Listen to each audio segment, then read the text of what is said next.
All right, I'm going to go over voiceovers, and the reason I don't have my mask on is so Paige can see me. Otherwise, I've been teaching all day with it on. I'm far enough apart from you guys, so it's on. It's on. Can you hear me? Oh. No, they're coming into the meeting here. Hang on. Now I have to get this hooked up here.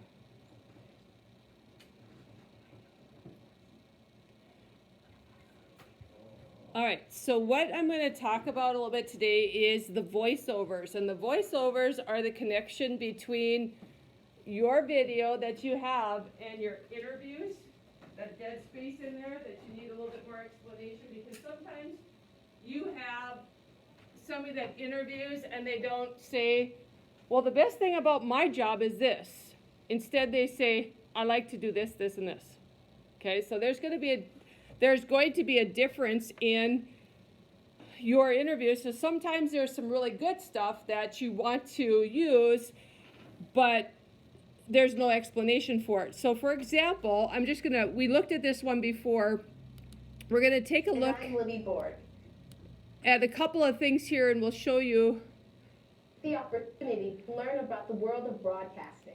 Let's join Rosie. You've already seen this one, but now, multimedia journalism class. Oops.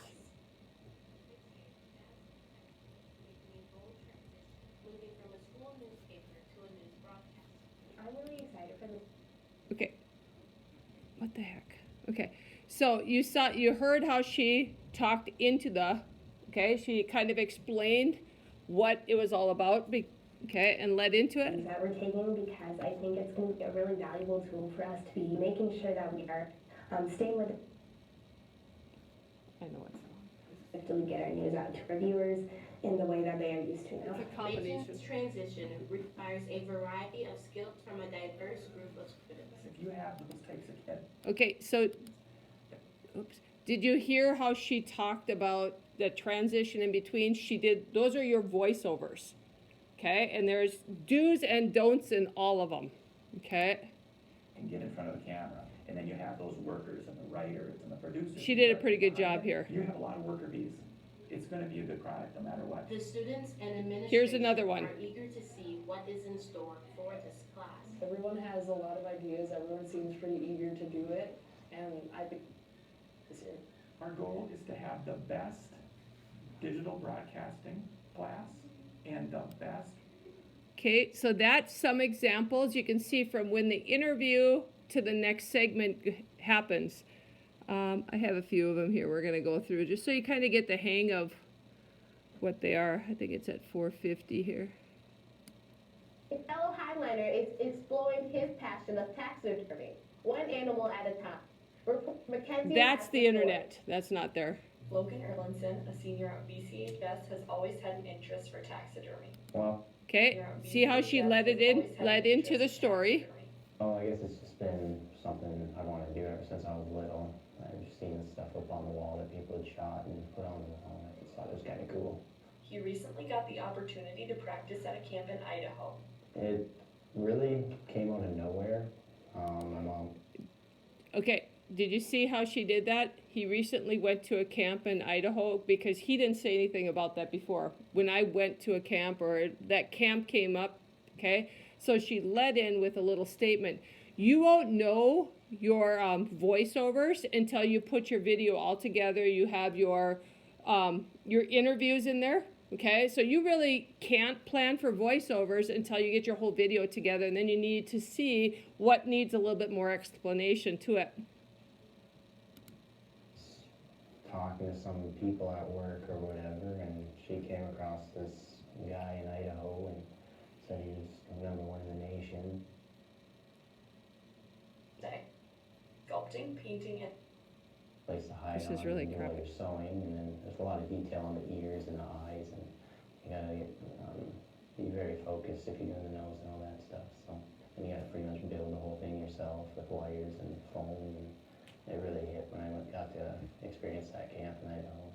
this camp has opened doors for Logan Erlinson, and he has plans to start his own business. The only one thing that we had is you really don't need to say first and last name. She did that every time.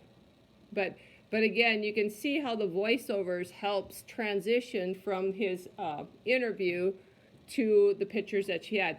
Something else you'll notice too, as you do your interview, after you're done with your interview, you need to think of what they said, and those are some of the pictures or the cutaways that you need to look for also. All right, let's look at this one.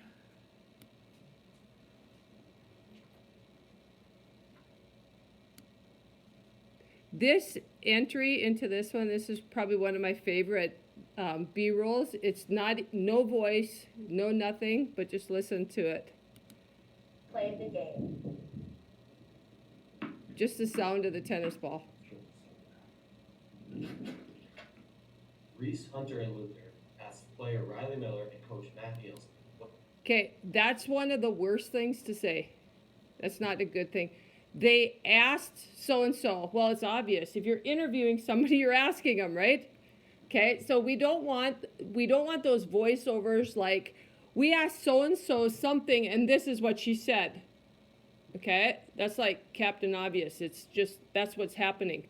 Okay, and so, you could say something, I think he asked about what their favorite part is or whatever, but, there's lots of ups and downs in tennis, but, something like that. Some people are really good at voiceovers, some not as much. It was fun when, Libby Borg, when she was in class, she was the automatic voiceover. I mean, we would ask her one thing and she would come up with something just like that. And there will be some of you in here that will be able to do that, okay? I usually have to let it churn a little bit and then it comes out, but those are things that you want to take a look at. All right, I'm going to go back into just a few more 322. There's lots of shows here if you ever want to watch. We've done 50 some. Let's see, 322.19. That's a Jennifer March. Where do you see that one? Down. Oh, there it is. Oh my goodness. Sorry. Thank you for the assistance. All right, and there's just a couple things. I didn't look at them all. I just pulled up a few.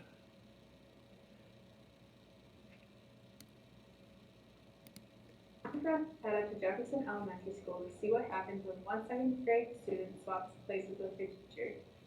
Reese Anderson taught a spelling lesson to Mrs. Becker's second grade class. Loose. L-O-O-S-E. Okay, the panning is fine. You just have to, you notice how sometimes it goes way. Okay, if you're going to do the panning like that, all you have to do is just slow it down a little bit. Okay, because you're told never to move stuff, the camera on the tripod, but in this situation you want to kind of see everybody, but just make sure you're doing it slow enough. But eventually, things got a little crazy.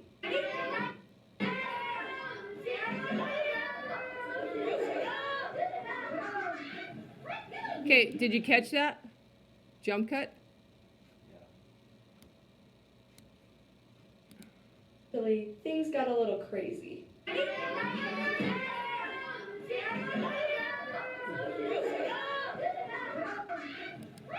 Okay, and those are things that we want to try to avoid, whether it be a cutaway to something else, back to this, okay?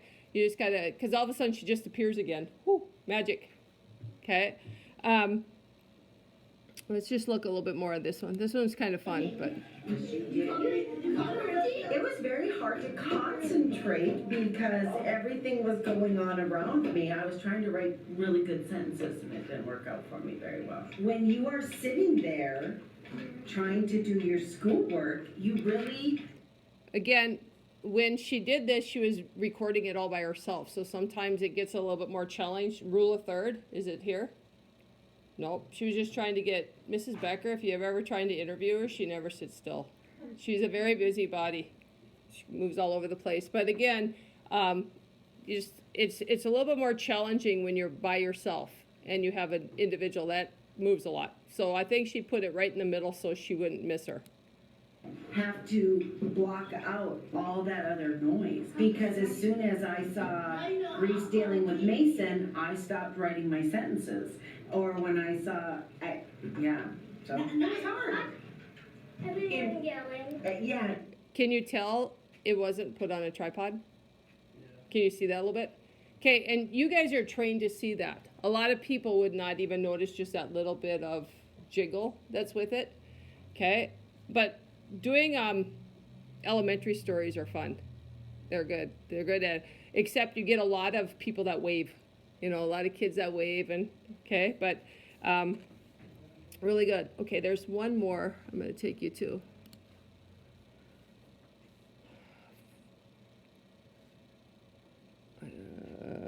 2218. I gotta go down here.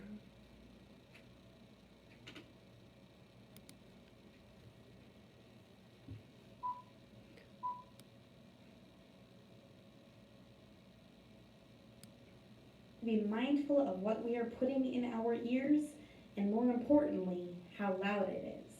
Even a slight hearing loss can cause trouble with following directions, having conversations in loud Don't worry about the areas, audio paying not attention. matching up because And it so did. all of those things are part of how you are a successful student. And so the point of the screenings is hopefully to find students that, you know, maybe were missed in other previous screenings that may have a slight hearing loss or something like that. And hopefully we could. Okay, so another, you know, eyes on third. This is really good how she set this up and stuff like that. And again, with your cutaways, and we'll look at those too, make sure you keep them long enough that you can actually see the cutaway and then come back to it. Okay, that's the hardest part too, is you need this little cutaway in there to clear up some mess, but it's only like a half a second. Sometimes they get a little bit more challenging, but you can see on this one especially, she has lots of cutaways. Have a better educational career. These screenings are easy, painless, and important. You're brought into as quiet a room as possible, and we screen at what is considered a very soft volume level. And then you're screened at different frequencies or pitch. So it goes low, medium, and then high pitch at the same volume level of that 25 dB. And if you hear the tone, you raise your hand. If you don't. It's fun to watch some of these when you guys are a lot younger. Okay, I just had two more marked down. I can't remember what I had about this one. So are you getting some idea what the voiceovers are? Book staff is always working hard to put together a great book of memories. Being on yearbook is an Okay, there was a good example. Okay, watch how long Mrs. Shenenko is on there. Porter Abby Lemnis has a story. The yearbook staff is always working hard to put together a great book of memories. Being on yearbook is. Wait, you see how quick that was? Okay, we got to make sure that, you know, when you're interviewing something or you're showing a picture, that you do it long enough so you're not thinking, who was that? Okay, because the first time somebody comes on a show like Mrs. Shenenko for her interview, that's where we want to put Mrs. Shenenko, yearbook advisor. But if I were to put that on that short clip, you wouldn't even see it. Okay, so again, we'll work on doing that. 11 months into your job. We start planning in August. We meet and have a yearbook camp, and at that meeting. See, I had to wait till I got here to put, when I'm talking about showing it, this is what, when you are done, I put all these on so that they're all consistent all the way through. And then I just have one more. With your first stories, what we normally do is you finish them, you submit them, we watch them, and if there's changes, then you go make those changes and then you submit them again. Okay, so sometimes there's that, oh, we need to see this picture longer, or we need to do this a little bit different, or there's a jump cut here to clean up and so forth. What's planning to do with your free time? I have a lot of ideas. This is going to sound silly, but one thing I've always dreamt of is learning how to play guitar, but my fingers are not really working all that well, so I'm going to learn how to play the ukulele. It's a cheap instrument, and I think I'll enjoy doing that. I want to donate my time, volunteer at one or two places couple times a month. I want to develop a regular exercise routine, and I want to visit people I haven't seen for a long time, and that is maybe travel short distances to do that. What she will miss about teaching. It's, I think it's kind of hard to just like, what that seemed like to me was just putting a title at the top of a page. Okay, somehow you've got to tie those things in together. Although she is going to enjoy retirement, there's many things that she will miss, and then go on from there. All right, so again, these were kind of weird. Okay, so just to close this all up again, so that you'll be able to work on some of yours today. When you do cutaways, all of the things should be your own pictures. Okay, we shouldn't be taking stuff off the internet. They should be your own pictures, your own diagrams, or whatever you have. Sometimes we get stuck with that because somebody wants to go to the University of Minnesota. No, you're not going to road trip down there to get a picture. Sometimes we have to bring in pictures from the internet, but the majority of them should be your own pictures. If you need a picture of the Highliner logo, go out in the hallway and take one or something like that, okay? We got to really be careful that they're not pixelated. There were a lot of them last year, but make sure you do that. The other thing is when you're doing your video, and I'll show you tomorrow how to do the iMovie on the computers and how to do a few things, but the biggest thing is when a lot of people say, and then talk, you can cut that off, okay? You know, I always go, my biggest thing is, okay, let's do this next. I notice that when I start recording my videos. So I go in there and just cut that off of a lot of mine. But a lot of people, as they're thinking, they'll go, well, and then they'll say something. Those can be cut off, okay? So we can make it sound really good. But the biggest thing is in your voiceovers is to not say, we asked so-and-so this question, and this is what they said, okay? And then with your voiceovers, once we're ready to do that, I will show you how to use the equipment that goes with that. There's little handheld voice recorders.